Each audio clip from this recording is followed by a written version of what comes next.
자, 여러분 시작하도록 하겠습니다. 1번부터 20번까지 조금 빠르게 진행해 나가도록 하겠습니다. 아까 총평에서도 살짝 말씀드렸습니다만 전체적으로 킬러 문항은 없다고 봐야 되는데 그래도 조금 난도가 있을 만한 문항들은 뒤쪽에 배치를 했어요. 조금 더 구체적으로 말씀을 드릴게요.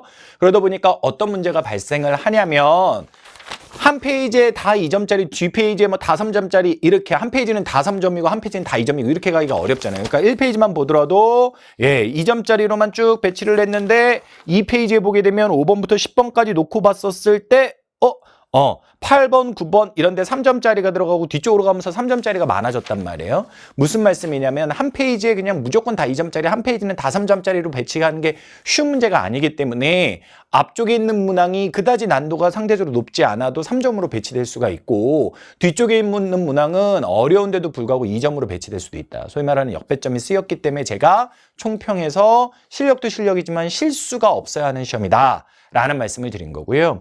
두 번째는 여러분들 시험지 보시게 되면 예를 들면 20번 문제처럼 가나다 ABC가 다 섞인 문항 있죠.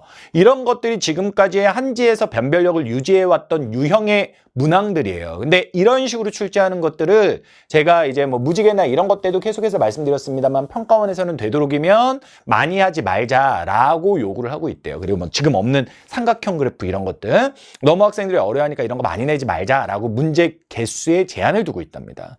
그러다 보니까 변별력을 확보할 방법이 딱히 없어가지고 뭐 여러 가지 이유들이 있겠지만 예를 들면 어떤 특징이 있는지 봐봐. 19번, 18번 그 다음에 15번, 14번, 그 다음에 뭐 5번 이런 식으로 보시게 되면 선지가 내용을 특별하게 더 설명을 하는 게 아니라 A는 뭐야, B는 뭐야 그냥 이렇게 단답형으로만 연결하는 형태의 문항들이 되게 많이 늘어났어요. 그러니까 출제자들이 어떻게 문제 변별력을 확보할 수 없는 상황으로 보인다. 그냥 만점이 1등급이 되더라도 어쩔 수 없다라고 하는 상황으로 보인다라고 이해하시면 될 것 같습니다. 물론 기초 개념이 부족한 친구들은 이 문제도 어려울 수 있지만 사실 객관적으로 놓고 봤을 때 어려운 시험은 아니다. 이렇게 다시 한번 강조해서 말씀을 드리도록 하겠습니다. 자, 1번 문항은요. 조건을 가지고 지워가면서 문제를 푸시면 되는 거 아시죠? 여기에 보시게 되면 예를 들어 하나만 할게요. 평균 고도 조건 있고 40m 이상인 데만 선정한대요. 그럼 여기에서 A가 있는 데를 봤더니 41이고요. B가 있는 데를 봤더니 45. 그 다음에 C가 있는 데를 B가 있는 데를 봤더니 43, C가 있는 데를 봤더니 45, 그 다음에 D하고 E를 봤더니 각각 39와 48이 된단 말이죠. 그렇게 되면 여기에서 40 이상이어야 된다라고 했는데 40 이상이 아닌 애가 D가 되니까 이런 식으로 하나씩 지워가면서 문제를 푸시면 되는 거예요. 아시겠죠? 그렇게 해서 봐주시면 정답은 5번으로 가겠습니다. 어려운 문항은 아니고요. 자, 2번 문제는요. 4단원의 지역재개발과 관련해가지고 가장 쉽게 낼 수 있는 유형을 내준 문제라고 보시면 됩니다. 4단원의 지역개발, 뭐 일부는 도시단원과도 겹쳐 있는데요. 도시 재개발과 관련해서 철거를 하는 것과 철거를 하지 않는 비철거 방식. 이제 비철거 방식은 수복 재개발이라고 하는 인테리어만 다시 하는 거랑 보존 재개발이라고 하는 역사적 보존 가치가 있는 것들을 그 형상을 잘 유지하게끔 탄탄하게 해주는 것들이 있는데 이런 것들에 대한 구분을 떠나서 이것과 이것의 비교고요. 밑에 있는 거를 보게 되면 재개발했다, 대규모 아파트가 했다라고 돼 있으니까 나가 철거고 가가 비철거고 이렇게 되겠습니다. 문제에서는요. 비철거의 특징을 고르시오라고 되어 있는 건데 이런 표 보는 거는 기본적으로 해주셔야 돼요. 비철거하게 되면 아파트를 안 세우게 되는 거니까 건물은 높게 올라갈 수가 없죠. 그러니까 위, 아래 중에 아래가 되는 겁니다. 기존 건물을 그대로 두니까 앞, 뒤 중에 앞쪽이 되는 거예요. D하고 E는 남아있고요. 건물을 새로 짓는 게 아니라 그대로 두니까 돈은 상대적으로 어떻게 되겠습니까? 덜 들어가겠죠. 그래서 오른쪽, 왼쪽 중에는 왼쪽 이렇게 돼서 D, 4번 이렇게 가는 겁니다. 여기에서 이거는 위, 아래의 개념으로 봐야 되고요. 요거는 앞, 뒤의 개념으로 보시고 요거는 좌우의 개념으로 이렇게 봐가지고 각각 만족하는 대로 골라주시면 된다라는 겁니다. 됐고요. 3번 문제는요. 갑자기 뭐 현대어 막 이런 거 하고 고전 문학 나오고 저도 깜짝 놀랐어요. 근데 계절 겨울과 여름 중에 하나라는데 뭐 다른 걸 모르더라도 추위란 말이 나왔는데 이걸 우리가 틀릴까? 이거 틀릴 거라고 생각했을까 설마? 선지에서 좀 막 걸려드는 거 정도는 생각할 수 있겠지만 그렇게 보는 거죠. 가계절의 상대적 특징이니까 겨울 고르라는 거고요. 낮의 길이는 여름이 길죠. 낮이 길면 더울 거 아니야. 그렇게 생각하면 쉽고 2번 습도가 높다라는 건 얘들아 평균이란 말보다는 상대라는 말을 가려주고 봐. 습할 때는 비가 많이 오거나 이럴 때라고 생각해 주시면 돼요. 참고로 여기에는 없는데 2번 선지를 그래도 이런 유형을 유지하면서 내고자 할 때 습도와 관련해가지고 이것을 무엇으로 선지를 바꾸면 선지의 만으로 난이도를 높일 수 있냐면 일교차로 바꾸면 돼요. 그러면 어떻게 습도가 높으면 일교차가 작아진다. 다시 말하면 비 오는 날 낮과 밤의 차이, 낮과 새벽의 차이가 작다. 이렇게 생각을 하시면 되겠습니다. 정답은 3번 이렇게 되겠고요. 4번은 더위와 관련한 거라는 거 알 거고 5번은 북서풍은 겨울, 남동은 여름. 이렇게 보시면 되죠. 이거는 틀리기가 더 어렵습니다. 자, 4번 문제. 도청과 관련해가지고 선생님 지역 특강에서 여러분들한테 딱 주제별로 해드렸던 그게 그대로 나왔고요. 여기 보게 되면 전통 한옥마을.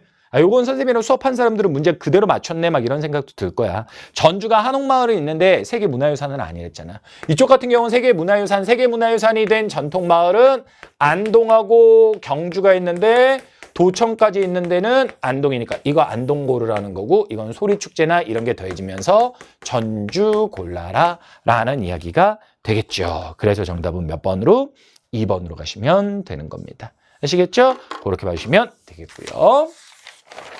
자, 5번 문제.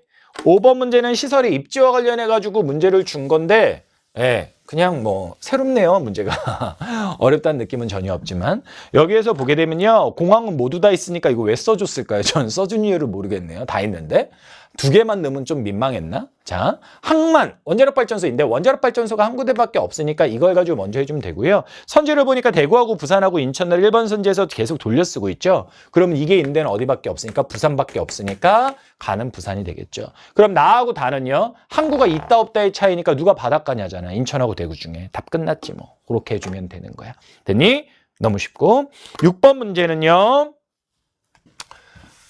표시된 세 구의 특성을 나타낸다. 이렇게 서울 안에서 이 지도가 서울인데 서울이라는 거를 아는 게 좋겠지만 아무튼 구별 이렇게 성동구, 강남구, 서초구, 용산구 이런 식으로 구별 특징을 묻는다라고 하게 되면 이거는 뭐가 되는 거냐면 도시 내부 구조 문제가 되는 거고 내부 구조 문제의 구조는 도심과 외곽 지역을 비교하면서 경우에 따라 서울에서는 2가지 케이스들이 일반적으로 더 나올 수 있는데 도심과 외곽의 중간의 성격을 띠는 부도심 그리고 여기에 구로나 금천처럼 공장들이 많이 몰려있는 제조업 지역 이런 것들을 낼 수 있다라는 거지. 지금 여기 지도에서 보게 되면요. 도심 준 거고요. 그 다음에 외곽 준 거고요. 그리고 부도심 각각 많이 나오는 중구 쪽과 그다음에 노원구 쪽과 그다음에 이쪽에 강남구 쪽 이런 데를 이렇게 문제에서 출제를 해 준 겁니다. 그럼 여기에서 보게 되면 지역들을 봤을 때 상주 인구와 금융기관 수가 있는데 상주 인구가 적으면 뭐가 된다? 도심이 된다. 그래서 상주 인구가 많으면 외곽이 돼야 되는데 이 녀석과 이 녀석을 봤을 때 얘는 이것도 많지. 이거 뭔데? 이거는 생산자 서비스업이라고 하는 건데 이런 것들이 많은 데는 어디냐면 도심이나 부도심이 되는 거야. 근데 하나 여기서 착각하면 안 되는 게 뭐냐면 얘가 은행이 많으니까 얘가 도심이겠지. 이거는 안 돼요. 왜냐? 여기에 나와 있는 숫자, 금융기관의 수라는 건 조금 어려운 얘기인데 주간 인구 지수가 아니라 주간 인구랑 관계가 된 거거든요. 자, 선생님이 도시 내부 구조 분할을 얘기할 때 도심과 외곽을 구분할 때 이런 말을 합니다. 여러분한테. 상주 인구 그리고 주간 인구 지수는 지역을 구분하는 기준으로 사용할 수가 있다. 하지만 주간 인구 그 자체는 기준으로 사용하지 않는 게 좋다. 왜냐면 주간 인구는 주간 인구 지수가 높아서 많을 수도 있지만 상주 인구가 많아서 주간 인구 지수가 낮은데도 불구하고 주간 인구가 많을 수가 있단 말이야. 말이 너무 어렵지? 내 선생님 개념 강좌에서 설명했던 거를 다시 한번 들어보면 조금 더 구체적으로 다가올 거야. 여기에서 이 금융기관의 수가 많다라고 해서 얘가 도심으로 연결되면 안 된다라는 것은 금융기관 수 자체는 양적인 개념으로 주간 인구 지수가 아니라 주간 인구와 관계된 거기 때문에 꼭 도심이 많을 필요는 없다는 겁니다. 그래서 결론적으로 보면 얘는 이것도 많고 이것도 많으니까 얘가 부도심이 되는 거예요. 그리고 이 녀석은 이것만 많고 이게 적으니까 외곽 지역이 되고요. 극단적으로 이 녀석은 요건 없고 요것만 많으니까 도심이 되는 거고요. 그래서 여기서 잘 푸는 사람은 가하고 다를 확신을 갖고 푸는 거고 나는 그냥 남아있는 걸로 가주는 겁니다. 이렇게 지역을 연결하시면 되겠습니다. 기억은요, 상주 인구수와 대체로 비례합니다. 그래서 기억은 땡이고요. 니은은요, 주간 인구 지수는 도심이 높죠. 그러니까 맞고요. 디귿은 중심 업무 기능은 도심이 가장 많이 집중되어 있습니다. 그래서 맞고요. 리을은 도심, 부도심, 외곽 지역 순으로 땅값이 보통은 결정이 되겠지. 도심하고 부도심을 비교하는 거는 땅값이 조금 그렇다 치더라도 비교의 대상에서 그래서 외곽과 부도심을 비교한 거라고 봐주시면 좋을 것 같습니다. 정답은 3번 되겠습니다. 이 문제는 매번 나오고 킬러 문항으로도 조금만 바꾸면 바뀌어질 수 있는 문항입니다. 연습 잘 해두시고요. 자, 7번 문항은요. 선생님이 이거를 그냥 하면서도 많이는 안 나온다라고 말씀을 드리고 지역지리 특강에서는 넘어갔을 수도 있는 주제고 현장에서 할 때는 그냥 많이는 안 나오는데 그냥 간단하게만 말로 하고 그랬던 주제입니다. 근데 시험이라는 게 항상 그래요. 자주 나왔던 것들은 당연히 해야 되는 거예요. 근데 그게 어느 정도 되고 나면 그 다음에 살을 붙이면서 이렇게 단편적이고 지엽적이고 단발성이지만 나오는 것들도 체크해주면 좋은 거죠. 자, 여기에서 보게 되면요. 이렇게 자원들 세 종류다라고 하면서 지역들을 제시해 줬는데 이때 순서를 말씀드릴게요. 1번, 2번, 3번 순서로 고르시면 쉬워요. 꼭 이렇게 안 해도. 왜 철광석이 1번이냐? 강원에만 있으니까. 그 다음 왜 고령토냐? 물론 석회석이 더 쉬울 수도 있지만 경북, 경남 지역 같은 지역을 많이 포함하는 게 고령토가 되는 겁니다. 그리고 남은 게 석회석이죠. 석회석이 어떻게 보면 쉬울 수도 있어요. 강원하고 충북이니까. 하지만 있다 없다의 개념으로 봤을 때 경북하고 경남이 강조된다. 저는 이걸 좀 말씀드리고 싶었던 겁니다. 자, 동그라미 1번은요. 가가 제철 공업의 주 원료로 이용된다라고 했는데 고령토를 제외하면 철광석이 물론 가장 많이 쓰이지만 석회석도 쓰이긴 쓰입니다. 그래서 이건 완전한 오답으로 간 거고요. 2번은 석회석에 대한 이야기죠. 정답은 2번이고요. 3번은 연간 생산량 혹은 가치연수 이런 게 가장 길고 많은 건 석회석이다 이러시면 되겠고요. 4번은요. 석회석이 그렇게 가치연수도 많고 생산량도 많기 때문에 수입을 별로 할 필요는 없는 겁니다. 5번은 쉽게 생각하면 약간의 오개념인데 금속은 자석에 붙는 거, 비금속은 안 붙는 거. 그럼 얘 고령토, 도자기의 재료가 되는 거거든. 도자기에 얼른 자석 붙여봐. 안 붙어. 그러니까 이거 비금속. 얘 시멘트, 주변에 건물의 벽, 자석 붙여봐. 안 붙어. 그러니까 요거 뭐야? 비금속, 철. 붙겠지. 그러니까 가하고 나가 비금속, 다가 금속 이렇게 되는 겁니다. 그래서 틀렸죠. 정답은 몇 번? 2번 이렇게 가시면 되겠습니다. 되셨죠? 많이 나왔던 테마는 아니지만 한 번씩 나오는 겁니다. 자, 8번은요. 이거 그림 보고 할 수 있나? 마스코트 그림 보고 나 이거 뭐야? 막 이랬는데. 이렇게 누가 어린 시절에 이렇게 누가 생겼어? 그랬는데 여기서 저는 이거 가지고 했어요. 이거 보니까 알겠더라고요. 세종시죠. 그리고 여기 보니까 행정복합도시 더 분명한 게 들어갔죠. 세종시 골라줘라 라는 말이 되겠습니다. 무조건 맞췄어야 하는 문제입니다. 자, 그리고 9번 문제는요. 기후 문제인데 기후 문제가 이렇게 있을 때는 자료하고 지역을 보는 건데 자료의 종류가 여름 기온 들어와 있고요. 강수량과 관련해서 비율의 개념으로 계절별 강수 비율이 나와 있네요. 주어져 있는 지역을 봤더니 인천 주어져 있고요. 대관령 주어졌고요. 그리고 강릉 주어졌고 그리고 울릉도 주어졌죠. 뭐 이게 크게 작용하는 건 아니지만 보통 동의도상의 동서의 차이를 보여줄 때 많이 묻는 구조로 출제를 해놓은 걸 볼 수 있습니다. 저는 여기서요. 대관령을 보면서 선생님은 항상 지역을 우선하랬지. 대관령을 보면서 여름 기온이 20도 미만이구나 라는 걸 한번 확인을 해봤습니다. 자, 그래서 가가 누가 되는 거냐면 대관령 이렇게 되겠네요. 그 다음에 보게 되면 울릉도를 많이 하고 싶을 텐데 울릉도의 겨울 강수 집중률이 높고 여름 집중률이 낮지. 그래서 아마 딱 보게 되면 이게 높네 그러면서 이게 울릉도 할 수 있을 겁니다. 얘들아 울릉도조차도 이렇게 돼. 이렇게. 그 다음에 이제 울릉도 끝났고 대관령 끝났고 인천하고 강릉이 있네. 풀 수 있는 방법은 여러 개인데 여름 기온 비교되죠. 서해 바다에 있는 인천이 작은 바다에 있으니까 더 빨리 데펴질 거고 그러니까 인천이 뜨겁다. 그래서 얘가 인천, 얘가 강릉으로 가도 좋고요. 아니면 요것도 좋죠. 뭐요? 강릉은 다설지죠. 그러니까 겨울 강수 집중률이 좀 더 높겠죠. 요걸로 가도 좋습니다. 요거는 그거에 반대가 되는 거고. 그러니까 인천하고 강릉은 그냥 야 무조건 맞춰라고 하고 아무거나 자료를 다 들이대도 풀 수 있게끔 풀어야 하게끔 준 거라고 보시면 돼요. 오케이? 그래서 쭉 연결을 해보면 요거 다가 되고요. 똑같은 색으로 쓰니까 헷갈리겠지? 요거 다가 되고요. 그 다음에 대관령 누가 되고요? 가가 되고요.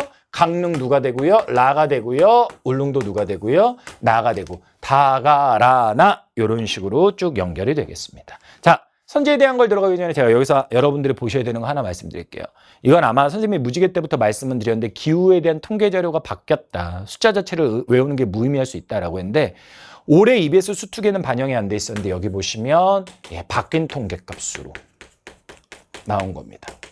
그러니까 숫자 자체 이제 외운 거는 아무 의미가 없어. 나 왜 이러면 통쾌하지?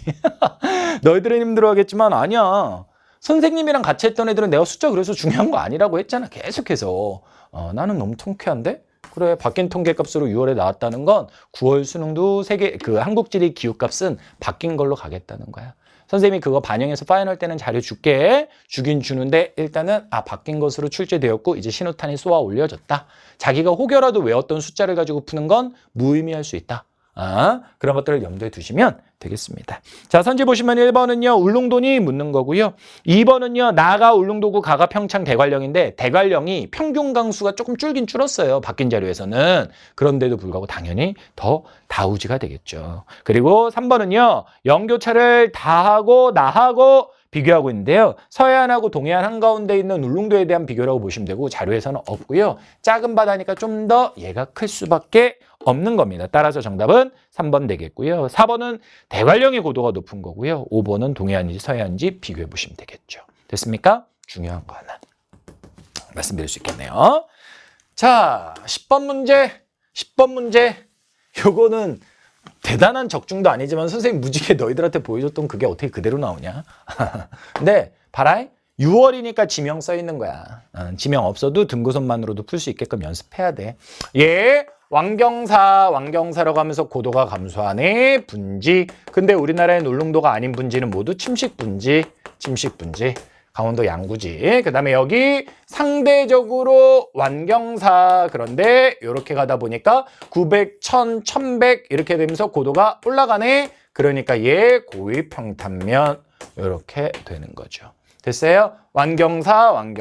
선생님 얘가 더 완경사잖아요. 그런 거 따지는 거 아니야. 지도 안에서 상대적으로 완경사, 급경사, 완경사, 급경사 이렇게 따지는 거지. 자, 기억은요. 화산 지형은 없어요. 그러니까 땡이고요. 니은은요. 고위평탄면에 대한 설명이니까 맞죠. 디귿선지, 리얼선지 밑줄 치시고 강조했던 건데 얘 잘라보면 이렇게 급경사, 완경사 부분인데 여기 무슨 합니다? 편마음, 변성합니다. 얘 무슨 합니다? 화강합니다. 근데 잘라보게 되면 이렇게 생겼다. A가 여기 있고 B가 여기 있다. 여러분들이 생각하기에 꼬마 지리학자가 되면 A 부분이 시원생대 때고 B 부분이 중생대 거니까 A가 더 오래됐네? 약하겠네? 이렇게 생각하기 쉬운데 그거 아니랬잖아. A가 높게 남아있단 말이야. 그래서 여기가 높은 부분이야. 그래서 선생님이 이렇게라도 외우라고 했던 거 기억나? 급경사인 부분이 경암, 완만한 부분이 연암. 선생님이 강조했던 거 그대로 나온 거죠. 그리고 리얼 선지는 뭐에 대한 이야기야? 얘하고 얘를 비교할 때 얘는 주변이 높으니까 강이 모이지. 그래서 하천이 발달해 있고 하천에 의한 충적층이 두꺼운 거야. 하지만 얘는 잘라보게 되면 위에가 평평하고 주변이 낮아. 그럼 강이 모이는 게 아니라 강이 양쪽으로 갈라지는 데지. 그러니까 얘는 하천이 합류하고 하천이 발달해 있고 얘는 하천이 발달하지 않았는데 그것에서 파생되는 개념으로 충적층이 두껍다 안 두껍다의 개념을 쓴 거야. 그러니까 C는 두껍지 않습니다. 이런 데는 그래서 고랭지, 밭 이런 걸 하는 거죠. 10번 문제, 조급 문제 3번입니다. 제가 총평 때도 말씀드렸습니다만 여러 가지 제약들이 좀 걸리고 그래서 오히려 자연지리 문제가 선지나 이런 것들이 조금 더 까다롭게 느껴질 수 있는, 지도는 많이 봤던 거예요. 근데 선지가 까다로운 그런 느낌을 받을 수도 있겠다 싶은 생각이 듭니다. 자, 11번 문제는요, 뭐, 근우들음에 대해서 따로 설명을 더 드릴 건 없고요. 선지로 곧바로 들어가서 말씀을 그냥 드릴게요. 동그라미 1번 보니까 자유공유가 더 유로 변경이 활발한 겁니다. 2번 보니까 모래에 걸려들지 마세요. 둥근 자갈이 있으면 당구가 되는 겁니다. 3번 보게 되면 미음에서 얘기하는 건 감조 구간이고 감조 구간은 조류를 느낀다. 조류의 영향, 밀물썰물의 영향을 받는다는 건데 동해안은 밀물썰물이 없잖아요. 그러니까 틀렸고 4번을 보게 되면 니은은 단구고요. 리을은 배우습지니까 당연히 니은이 침수가 잘 안 되죠. 그다음에 5번 선지는요. 디귿하고 리을 자연재 반응하고 배우습지 중에 입자 크기, 그다음에 고도, 그리고 투수성 모두 다 자연재 방이 높고 입자가 크고 물도 잘 빠진다. 따라서 여기서 얘기하는 점토는 작은 거니까 배우습지 속이 높다. 이랬어야지. 그렇게 해주면 되는 겁니다. 특별한 건 없습니다. 12번은요. 해시계 파식대. 이번에 갔는데 갯벌 체험하러. 바로 옆에 변산 뭐 격포해수욕장 이런 데 가면 할 수 있거든. 비 맞았지. 근데 이거 갈까? 그러다가 야 4살짜리 데려가가지고 이거 뭐하냐. 12살짜리가 보면 나중에 이거 봤던 거야 아빠 막 이러겠지만. 그래서 안 갔어요. 유명한 데긴 한데. 그리고 이거는요. 이 사진을 보고 캐치하기는 쉽지는 않을 거예요. 그렇다고 화진포를 보고 아는 것도 어렵습니다. 근데 여기에 보면 강원도라는 거를 통해서 강원도에 있는 바닷가니까 이것이 동해안이구나 라는 거 정도를 캐치할 수 있으면 그 다음에는 선지에서 요구하는 것들을 한번 해보도록 할게요. 여기서 서해안 그 말을 준 거고 여기는 동해안이란 말이 없지만 들어가 있는 겁니다. 그러면 이제 선지로 보게 되면 일단 여기서 ABC를 줄여줬으니까 얘가 해시계가 되고 얘가 파식대가 되니까 얘는 석호밖에 없는 거다. 이렇게 되는 겁니다. 선지로가 보게 되면 1번 A는 암석해안이고 암석해안은 튀어나온 데 발달하니까 맞죠. 정답 1번 끝. 2번은요. 좀 생뚱맞게 느껴질 수 있는데요. 첫 번째 푸는 방법 동해안이니까 조류 얘기하지 말아라 하나고요. 두 번째는 저 세 개로 줄여줬으니까 석호고 석호는 파랑과 연안류에 의해서 사주가 만들어지고 그걸로 인해서 격리된 거니까 조류 얘기할 수 없다. 이렇게 갈 수도 있죠. 그리고 세 번째는요. 석호에 염분이 있죠. 제가 그래서 이거 용수로 이용 못한댔죠. 하지만 그렇다고 바닷물보다 짤 수는 없죠. 제가 부적절할 수도 있지만 수업 시간에 얘기한 게 음식이 아무리 짜도 소금보다 짤 수는 없다. 소금만큼 짤 수는 있지만 바닷물보다 석호가 더 짤 수는 없다. 바닷물만큼 짤 수는 있어도 그런 생각을 해주시면 되고요. 4번은요. A하고 C하고 모두 파랑이 영향을 끼친 건 맞아요. 근데 A는 점점점 뒤로 밀릴 거예요. 그러니까 이건 뭐 확대됐다 축소됐다의 개념이 좀 그런데 이 녀석 같은 경우는 무조건 축소 매립되는 게 운명이랬죠. 그러니까 이거는 C를 가지고 판단하시는 게 현명할 것 같고요. 5번은요. 제가 한국지리에서 모르겠으면 그냥 다 후빙기 하면 맞댔죠. 근데 여기에 보게 되면 모두 후빙기 해수면 상승 이전이래잖아. 후빙기 보고 와! 이러면 안 돼. 이전이래잖아. 그럼 이거는 잘못된 거지. 후빙기 때라고 하는 게 맞는 거지. 그렇게 봐주시면 되겠습니다. 정답은 따라서 1번 이렇게 되겠습니다. 됐습니까? 봐주시고요. 13번은요. 농업과 관련해서 선생님이 가장 나올 가능성이 높다라고 했던 작물 종류별로 나온 겁니다. 선생님은 항상 농업 통계를 긴장하고 봐요. 매년 바뀌니까. 근데 이 자료는 바뀌어도 푸는 방법이 일정하기 때문에 어렵지 않고요. 선생님은 항상 이런 작물을 봤을 때 누구부터 맹류부터 하려고 하고 남쪽 지역에만 있다는 걸 중심으로 하려고 한다. 그럼 제일 많은 게 쌀은 체크되어 있는데 A란 녀석이 전남에서만 크고 딴 데 거의 없잖아. 그러니까 얘가 보리 맹류가 되는 거고요. 그 다음에 선생님은 누구를 하는 편이다? 과수를 하는 편이다. 경북과 제주. 여기는 경북이지. 그러니까 여기 과수, 과일이 되는 거고 C가 남은 거 채소. 채소는 여기저기 많으니까 마지막에 풀자라고 말씀을 드렸죠. 거꾸로 리을 선지는 있는 그대로를 물은 거니까 맞고요. 기억은요. 보리는 이건 뭐 실용 문제죠. 적죠. 그러니까 됐고요. 니은은 보리가 주로 쌀의 그루 작물로 이용되는 거죠. 주로기는 하지만. 따라서 A라고 하는 게 맞는 거죠.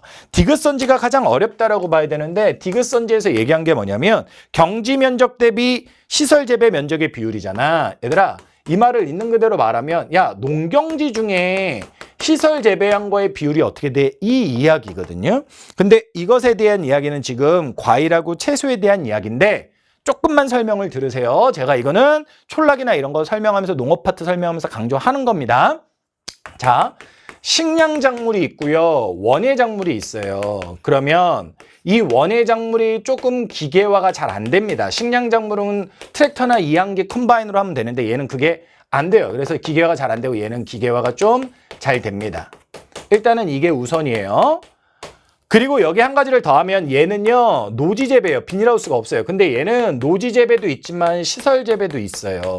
상대적으로 시설 재배가 좀 더 강조되는 게 원예겠죠. 근데 이 원예 작물, 이제 이 문제와 관련된 건데, 원예 작물은 두 종류로 나뉜다는 거야. 과일이 있고 채소가 있다는 거야. 선생님이 여러분들한테 유치원 때 배우는 지식이다라고 하면서 과일하고 채소의 정의를 알려줬잖아. 과일은 나무에서 자라는 거. 달고 안 달다의 개념이 아니랬어. 채소는 풀이라고 했지. 얘는 나무기 때문에 제주도의 귤처럼 특이하게 시설 재배를 하는 것도 있지만 대체로 노지 재배의 비중이 크다는 거야. 왜냐면 비닐하우스 안에서 나무의 과일을 키운다라고 해서 따뜻하니까 1년에 2번씩 나무가 맺는 건 아니거든. 그냥 좀 더 빨리 하고 원하는 시기에 맞출 수 있는 거지.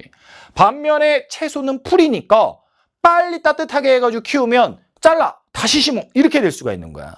그래서 얘가 상대적으로 시설 재배의 비중이 큰데 채소도 뭐 근교와 원교를 나눠봐야 되고 이 녀석은 시설, 이 녀석은 노지가 된다. 어찌됐건 간에 이 문제에서 핵심이 되는 건 얘는 노지고 얘는 시설 재배의 비중이 상대적으로는 크다라는 거야. 그러니까 경지 대비 시설이니까 누가 시설의 비중이 더 크니 이걸 포커스를 맞추게 되면 되는 거고 그러면 그거는 채소다라고 말을 했어야 된다는 거죠. 디귿선지가 좀 까다로운 선지입니다.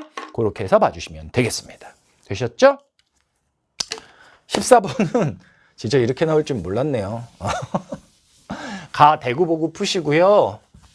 나는요 경북이 크다는 거 힌트 하나, 그 다음 다에서 광주가 들어가 있다는 거 힌트 하나, 이렇게 해서 나가 1차 금속, 다가 자동차 가시면 되겠습니다. 이거는 틀리기가 어렵습니다. 실수로 틀렸다. 오케이, 인정. 인정. 근데 나 이거 진짜 못 풀겠어요. 그건 공부 안 한 거야, 그냥. 공부 안 한 거야. 그거는 스스로한테 반성을 하시는 게 좋습니다. 자, 15번 문제도요. 보시게 되면 바뀐 통계값입니다. 우리가 알고 푸는 건 아니지만 여기 중강진이고요. 청진 쪽이고요. 요거 대구 주변이고요. 요거 제주시 되겠네요. 여기에서 연강수하고 연교차가 있는데 암기만 돼 있다면 연강수가 가장 쉽고 얘가 제주도 서귀포처럼 최다우지 지역은 아니라 할지라도 비가 많은 지역이죠. 그러니까 얘가 D가 되겠습니다. 이거 가지고 체크해 주는 거죠. 그리고 청진이 최소우지죠. 이게 되겠습니다. 나가 B가 되겠네요. 그럼 가하고 다가 남았는데요. 이거하고 이게 있었을 때 선생님이 지식적으로 1000mm가 안 되면 1000mm가 안 되는 데는 남한에는 시험에 나올 만한 데가 백령도 정도가 나왔지만 쉽지 않고 1000mm가 안 되면 이것은 북한의 소우지를 의미한다라고 말씀을 드렸거든요. 그럼 여기에서 1000mm라는 숫자를 그어놓고 보았을 때 가는 안 되는데 다는 되거든요. 그러니까 가가 북한에 남아있는 소우지가 되고 그러면 얘밖에 없는 거예요. 제가 별로 숫자 강조하지 않고 하지만 바뀌어도 쓸 수 있는 숫자입니다. 숫자 강조 안 하는 내가 강조하면 그거는 진짜 외워야 되는 거잖아. 그지? 그렇게 되는 거고 얘는 남아있는 C 이렇게 되겠죠. 그게 아니라면 이걸로 하셔도 돼요. 연교차로. 왜? 내륙. 근데 얘가 더 북쪽. 그러니까 얘가 더 연교차가 크다. 연교차는 이렇게 우리나라가 있다고 치면 동서를 비교할 땐 내륙으로 가면서 연교차는 커지는 거고 남북을 비교할 때는 북쪽으로 가면서 연교차는 커지는 거니까 그걸로 풀어도 좋습니다. 1번 이렇게 살펴보시면 되겠고요. 16번은 저하등고선이 들어가 있는 두 개의 지형을 주면서 문제를 출제를 한 거고요. 오른쪽 지도에 제주라고 써있기 때문에 이게 기생화산인 거 어렵지 않게 해주셔야 되고 그렇다면 얘는 뭐가 될 수밖에 없다? 그렇지, 카르스트 돌리네가 될 수밖에 없다라는 걸 생각하셔야죠. 동그라미 1번은요. 이거는 북쪽 지역에 나타나는 토양을 얘기한 거고요. 이 지역의 토양이 나타난다면 석회암 풍화토, 테라로사라고도 불리는 간대 토양이 있는 거죠. 1번은 완전 틀렸고요. 2번은 B는 카르스트니까 화구의 함몰과는 상관없어. 화구의 함몰에 의한 칼데라를 얘기하는 건 북한의 백두산이나 아니면 울릉도 나리분지나. 근데 둘 다 해당이 안 되는 거고요. 3번은요. 선생님이 강조했던 건데 우리나라의 특히 제주도와 울릉도 같은 화산섬은 신생대 제3기에서 4기 사이에 형성되었다라고 했어요. 이게 아무것도 아닌 것 같지만 그렇기 때문에 그 이전에 만들어진 것들은 이 지역에 나타날 수 없다는 거야. 그러니까 석회석도 있을 수 없어. 왜? 그때 있었던 섬이 아닌데. 공룡도 나타날 수 없어. 발자국. 왜? 그때 없었는데 어떻게 찍냐고. 여기서는 바로 그 얘기를 묻고 있는 겁니다. 오랜만에 다시 나온 선지네요. X고요. 4번은 돌린의 우발라는 카르스트 지형에서 찾는 용어입니다. 이거는 그냥 뭐냐면 아마 상군부리 쪽으로 보이는데 중요한 건 아니고요. 분화구가 너무 깊어. 예를 들어 분화구가 파인데 이 정도 파인 애가 있고 이 정도 파인 애가 있을 수 있잖아. 차이를 보여줘야 되잖아. 가볍게 파였다 그러면 그냥 하나 정도 그려주는 거야. 근데 이렇게 깊게 파였다 그러면 여러 개 깊게 여러 개 저하등고선이라고 하는 움푹 패인 표시를 여러 개를 겹쳐서 해주는 겁니다. 이거는 깊다는 거지 넓다는 의미 아니고요. 우발라라는 표현은 카르스트 지형에서 쓰는 겁니다. 정답은 몇 번? 5번 되겠습니다. A는 카르스트니까 석혐이라고 보셔야 되고 C는 신생대 거 따라서 정답은 5번 이렇게 가주셔야 되겠네요. 자, 이렇게 16번 살펴봤고요. 참고로 이거는 제가 지역지리 특강을 할 때 여러분한테 온라인상의 기록으로 남아있는 거는 없을 거예요. 근데 현장에서는 학생들한테도 말을 했던 건데 세계지리는 그렇게 되지는 않았고 한국지리가 그렇게 됐는데 제가 그랬거든요. 1페이지는 페이지 구성상 위쪽에 이게 들어가기 때문에 5문제를 배치하기가 어렵다. 20문제를 4페이지에 맞출 때 보통 4문제를 넣는다. 그리고 난도 높은 거를 뒤쪽에 넣을 것 같다라는 이야기를 내가 선생님 파이널 모의고사를 만드는 그 회의를 하면서 출제 회의를 하면서 들었거든요. 그렇게 되면 한국지리에서 난도 높은 문제는 자료의 볼륨 크기가 크거든. 그러면 4페이지에 어려운 문제가 있다라고 가정하게 되면 뭐 4페이지가 제일 어렵진 않았어도 4페이지에도 5문제가 들어가기 어려울 수 있다는 거야. 그래서 내가 뭐라고 했냐? 1페이지에 4문제, 4페이지 4문제. 그럼 2, 3페이지에 6이 들어가야 되고 그럼 출제자들이 중간 2, 3페이지에서 난도 높은 걸 내고 싶어도 제한이 좀 있을 거다. 이런 말씀을 드렸었거든요. 근데 한국지리는 뒤쪽에 어려운 것도 없어요, 솔직히. 하지만 어찌됐건 그렇게 문제 개수가 딱 맞아 떨어진 거예요. 그렇게 된 겁니다. 이 말씀을 드리는 이유는 만약 이 출제 틀을 그대로 유지한다면 여러분들 실전에서도 그렇죠. 실수 안 하는 게 너무너무 중요한 거고요. 그리고 전체적인 문제의 체감 난이도는 조금 떨어질 겁니다. 한 16문제 정도는 그냥 주는 거예요. 그리고 나머지 한 4문제 가지고 판가름을 내는 거죠. 자, 17번 문제 같은 경우는요. 무조건 맞춰줘야 돼요. 무조건 맞춰줘야 되는데 선지 직접 갈게요. 갑이 뭐라고 했냐? 구남이 통과할 수 있냐? 라고 돼 있는데 A는 뭔가 하고 봤더니 얘들아 0회선 이게 0회선인데 0회선 안쪽에 받아요. 그러면 0회야. 0회는 무해 통항권이 인정이 되지. 하지만 구남은 안 돼. 해가 없어야 되는 거지. 구남이 왜 해가 없어? 이거는 그냥 전쟁하려고 다닐 수도 있는 애인데 안 되지. 그 다음에 B로부터 바깥으로 200캐리까지다 라고 돼 있는데 B는 0회선이야. 아니라고 했지. 내가 만약 굳이 나온다면 0회선으로부터 188이라고 해야 된다. 있는 그대로 하려면 배타적 경제 수역은 기선에서 200, 0회는 제외. 이렇게 말해야 된다라고 했거든요. 그러니까 이거는 틀린 거고요. C는 여기래잖아. 지금 이쪽 여기가 포항 쪽 이쪽이잖아. 생도라는 걸 알아서 하는 게 아니라 이쪽을 지금 확대해 준 거잖아. 그리고 여기 보게 되면 다른 지역의 공간에 비해서 좁잖아. 기선이라고 기점을 연결한 C는 지금 직선기선인데 기점을 연결했으니까 직선기선에서 0회가 끝나는 0회선까지 기선은 0회 시작점이고 0회선은 0회가 끝나는 지점인데 좁잖아. 대한협이니까 그렇지. 3L이 얘기하는 거죠. 그래서 C에 대한 건 직선기선이다 맞고요. 여기 12L이 아니죠. 그러니까 정은 틀렸죠. 그래서 이 녀석 맞았고 틀렸고 그 다음에 통행할 수 없어요 라고 했으니까 이거 맞는 거. 통행할 수 없다 X근과 이 선지가 틀렸다는 게 아니라 얘들아. 그래서 정답은 2번 이렇게 2번 맞나요? 갑병 이렇게 되는 거죠. 그렇게 봐주시는 문제고요. 자, 18번 문제. 제가 이런 문제는 이제 약간 EBS용 문제다라고 했던 건데 나왔네요. 뭐 나오면 나오는 대로 항상 해드렸으니까 그런 건데 높다 낮다를 경기도 지역을 가지고 놓아준 거고요. 지금 가장 큰 특징은 이렇게 대칭적으로 나타나요. 이쪽하고 이쪽하고. 근데 선생님은 이쪽을 강조하고 싶은 거야. 여기 뭐가 있는데 시흥이나 안산이나 화성이나 이런 데가 있는 거야. 물론 평택까지 들어가 있지만 이쪽은 공업이 발달한 지역들이거든. 그냥 답이 그렇게 해서 곧바로 1번으로 가기는 하는데 얘들아 그게 아니라 할지라도 이쪽에 비해서 이쪽이 젊은 지역인 거야. 그런 것들을 염두에 놓고 나면 사실은 가 하나만 가지고도요. 그냥 정답은 거의 줄여져요. 선생님 4번에 인구 밀도나 왜 이런 건 안 돼요? 라고 하는데 왜 안 되는지 얘기해 볼까? 여러 가지가 있을 수 있는데 경기도 지역만 나타냈으니까 경기도에서 제일 큰 도시 누구지? 황당해? 뭘 황당해? 선생님 8등까지는 기본으로 외우는 거랬는데 왜 8등이야? 특별시 하나, 광역시 6개. 그런데 울산광역시를 제낀 수원 특례시가 됐댔잖아. 수원 이 안쪽에 있잖아. 작은 데야. 인구는 제일 많은데 작은 데란 말이야. 그럼 인구 밀도라고 하면 그 지역이 높게 표시가 돼야지. 그런 지역이 없잖아요. 그러니까 이런 건 안 되는 거야. 알겠지? 정답은 1번 이렇게 가시면 되겠고요.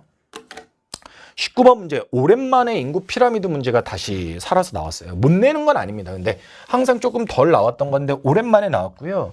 요거는 혹시라도 연습이 안 된 친구들은 헷갈릴 수 있는데 시험지를 이렇게 보면 헷갈릴 수 있어요. 근데 시험지는 돌릴 수 있으니까 이렇게 돌려서 한번 보시면 보일 겁니다. 뭐 굳이 안 돌려도 파악하면 좋고요. 여기서 보셔야 되는 건 성비, 꺾은 선이다 정보를 줬는데 이쪽이 성비의 숫자인데 100을 기준으로 높으면 남초거든요. 여기 남초 나타나는 거고 여기 여초 나타나는 겁니다. 정도의 차이는 있지만 얘도 여기는 남초고요. 여기는 여초예요. 따라서 이건 성비가 결정타가 되긴 어렵고 인구 피라미드를 봐야 되는데 얘가 노인들이 더 많지. 그러니까 이런 거는 이게 뭐 표주박이다 벼령이다를 떠나서 고령화된 집단인 거야. 더. 얘는 고령화가 덜 됐고 청장년 부분이 많은 거야. 그럼 청장년이 많다는 건 뭐냐면 인구가 유입된 지역이라는 거지. 도시 지역이라는 거지. 반면에 이건 고령화됐다는 건 청장년이 빠져나갔다는 이야기죠. 청장년이 빠져나갔다는 이야기죠. 이거는 인구가 유출되는 지역의 유형이거든요. 그러니까 정리해보면 사람들이 많이 빠져나가서 노인만 남았고요. 연령별로 보았을 때, 연령별이 아니라 연령별로 봤을 때 고령화가 되었고요. 그리고 성비로 보았을 때 이렇게 약간의 조금 극단적인 표현을 하면 노총각들이 좀 있는, 뭐 19살, 20살을 노총각이라고 할 수는 없어. 하지만 그런 결혼 못한 남자들이 많은 상대적으로 그런 지역을 갖는 건 농촌을 고르라는 거죠. 그래서 이거를 지도에서 딱 놓고 보게 되면 지도에서 지도를 내가 선생님이 지었구나. 교재에 있는 걸 봐봐. A지역 같은 경우는 얘들아 여기가 고흥이냐 장이냐에는 의미가 없는 거야. 너희들이 많이 외우지 않았다는 건 여긴 그냥 진짜 시골이란 이야기고요.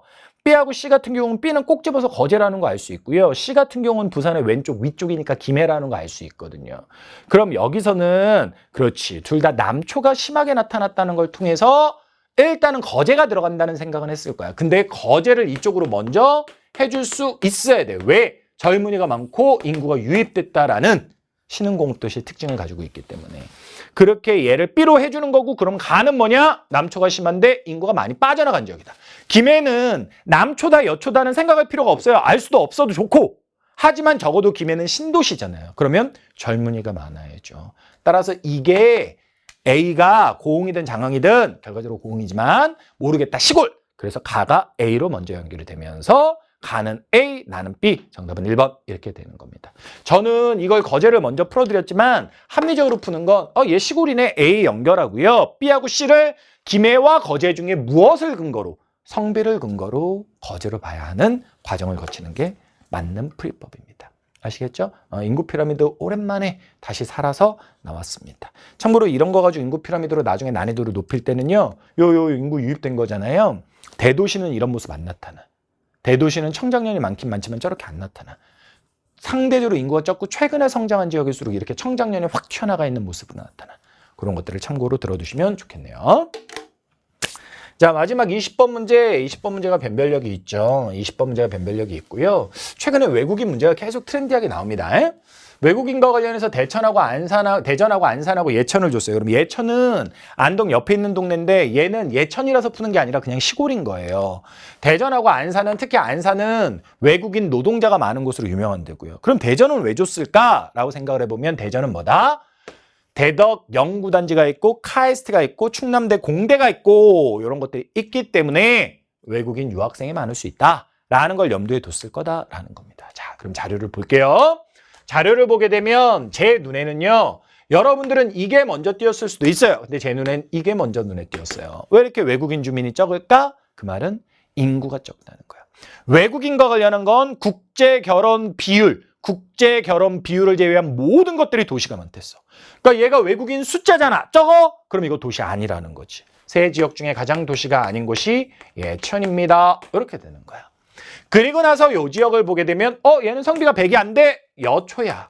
근데 요거는 성비가 100을 넘었네. 남초네. 그러면 공업이 발달한 지역들이 성비가 높겠지. 그러니까 얘가 안산, 대전이 되는 거야. 이 두 개는 도시의 인구 규모를 뛰어넘은 순서가 바뀐 외국인 주민수를 갖는 겁니다. 뭐 이거 가지고 선생님 전 안산했는데요. 그래도 말리진 않습니다. 그렇게 가나다를 대전과 안산과 예천으로 보는 거고요. 오른쪽에서 이제 그러면 들어온 사람들의 입국 목적은 뭐냐? 라고 놓고 보았을 때 요거 대전이고요.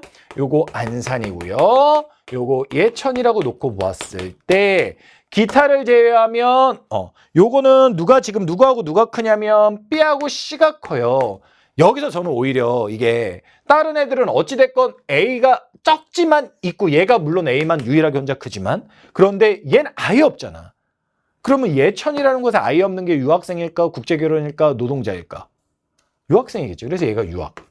또 대전이니까 유학 그래서 걷구나. 카이스트 연상이 되고요. 그리고 이게 안산이니까 여기서 보게 되면 A만큼 B만큼 C만큼이니까 C가 크구나. 외국인 근로자. 그리고 이게 이쪽으로 다시 와서 봤더니 국제결혼이 많은 거구나. 이렇게 각각 연결이 되는 것 같습니다. 됐습니까? 그러니까 뭐 예천은 다른 지역으로 나올 수도 있는데 저는 결과적으로요. 안산을 가지고 푸는 친구들도 많을 거예요. 그렇게 해도 돼요. 그렇게 해도 됩니다. 공업이 많으니까 뭐 이렇게. 근데 예천에 꽂혀가지고 한번 좀 풀어봤습니다. 그냥 노멀하게 푸는 건 안산 보고 푸는 게 노멀해 보입니다. 자, 기억은요. 예천하고 대전을 가나다 중에 연결만 할 수 있으면 자료 보고 그대로 답하시면 되고요. 니은은요. 안산이 결혼 이민자. 이거는 오른쪽에 가하고 나의 자료를 보면서 A, B를 비교해 보라는 이야기가 되겠지. A, B가 아니라 B를 누가 더 큰지 비교해 보라는 이야기가 되겠지. 그 다음에 디귿은 안산, 대전, 예천이다 라고 되어 있는데 요 같은 경우는요. 그냥 뭐 있는 그대로 보셔도 되고 아니면 소거법으로 풀어가지고 가셔도 되고요. 만약에 있는 그대로 보려면 어떻게 하냐면 여기 전체 외국인 주민수가 있죠. 그리고 이쪽에 근로자니까 근로자 수 C 비중이 있죠. 그걸 곱해서 하는 건데요. 굳이 그러지 마세요. 그러지 마시고 리얼은 그냥 있는 그대로 보시면 맞았고요. 따라서 기억, 니은 그냥 눈으로 파악되는 거 지워주고 리얼 맞은 거 알면 디귿 같은 건 이거 계산하기 어려운데? 이거 계산해야 되는 겁니다. 원래 정확하게 하려면. 왜냐면 여긴 비중만 나왔고 왼쪽에 숫자가 있으니까 해야 되는데 안 하고도 할 수 있겠습니다. 정답은 그렇게 해주시면 되겠네요. 자, 이렇게 해서요. 선생님이 빠르게 20문제를 모두 다 설명해 드렸어요. 문제가 쉬워요. 근데 조금 그래도 거기서 파생될 수 있는 앞으로 대비의 측면에서도 문제를 풀이해 드리다 보니까 제가 생각한 것보다 좀 더 길어지긴 길어졌습니다. 여러분, 제가 문제가 쉽다는 말을 자꾸 하면 이게 부정적이 될 수도 있거든요. 왜냐면 틀린 친구들이 있잖아, 분명. 근데 있잖아, 얘들아. 당장은 아프더라도 마음이 있는 그대로 바라보고 계획을 할 필요가 있어. 현실에 대한 인식이 바르지 못한데 앞으로의 방향을 설정하기는 어려운 거잖아. 선생님도 뭐 때로는 억울하기도 하고 진짜 부끄럽기도 하고 이럴 때가 있다. 근데 그거를 받아들이는 게 그 다음을 생각할 때 살아갈 방법을 생각할 때 훨씬 더 좋더라고. 그러니까 이건 객관적으로 쉬운 시험이야. 인정하고 앞으로의 길을 같이 고민하시면 좋을 것 같습니다. 자, 여러분 수고하셨고요. 본 강좌, 다른 강좌를 통해 만나 뵙도록 하겠습니다. 여러분들이 이제 실전으로 가야 됩니다. 오로라나 슈퍼문 같이 어떻게 하면 좋을지도 궁금하면 게시판에 질문 남겨주세요. 이것으로 마무리하도록 하겠습니다. 감사합니다.